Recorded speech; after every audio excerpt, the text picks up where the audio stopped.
You're watching the Christian Church Survival Guide by The Reckless Pursuit.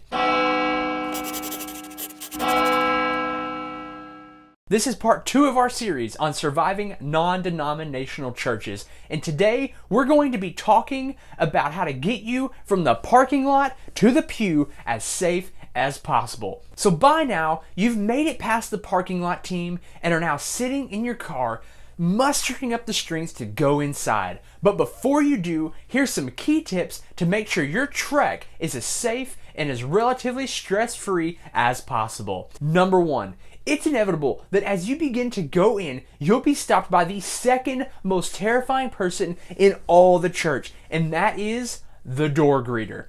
That's right, they're like the bridge-keeping trolls of the Christian community. Don't let their diversity and their inviting smiles fool you. They're on a mission to spot you and to call you out. So here's what you do. Act like you know where you're going and you know what you're doing. The goal here is to appear familiar with your surroundings. There's no time for sightseeing. This is the front line. This is a key part of a first-time visit. If you mess this up, you can end up getting the welcome spill. So what you're going to do is lock your eyes with the door greeter. Go in for the handshake, maybe an awkward Christian side hug, while simultaneously taking the bulletin. Then break contact. Find a spot to stare off and make haste through the front doors. Whew, that was close. But your work isn't over yet. Now's the time I would suggest finding that coffee shop we talked about last episode to go and get equipped for the battle ahead. Remember that espresso machine is your armory and that latte is your shield. Once you get your cup and give your obligatory tip to help the missions department, head to the sanctuary doors. If you planned it correctly, the lights should now be dimming and the countdown clock should be ticking.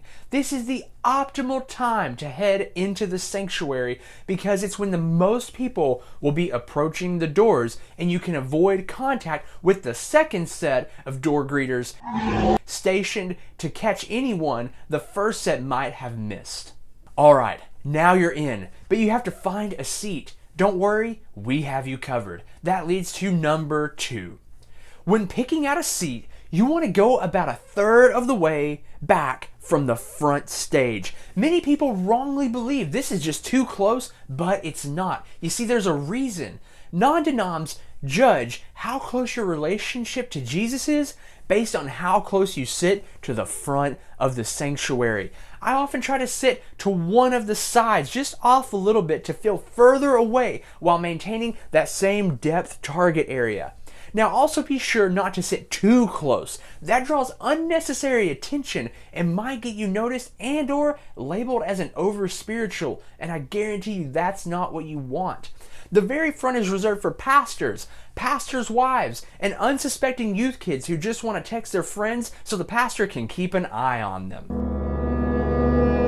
Number 3, when sitting down, look for an end of the aisle seat, but don't take that one. No, take the one directly next to it. This almost guarantees that at least on one side of you, you won't have anyone sitting there, so you have plenty of space for the presence of the Lord to pour over you. This is another advantage to coming in just on time, so all the dedicated people will already have their designated seats, so you won't accidentally take the wrong one. Remember, there are no reserved seats in the non-denom church, but church members were never actually informed of that, so watch out. So the lights are down, the band has taken the stage, and it's time to start the service. Join us in part 3 of our series to find out how to survive non-denom service. If you like this video, go and subscribe to the channel below and drop your non-denom survival tips in the comment section below. Be brave, be bold, and be reckless. We'll talk soon.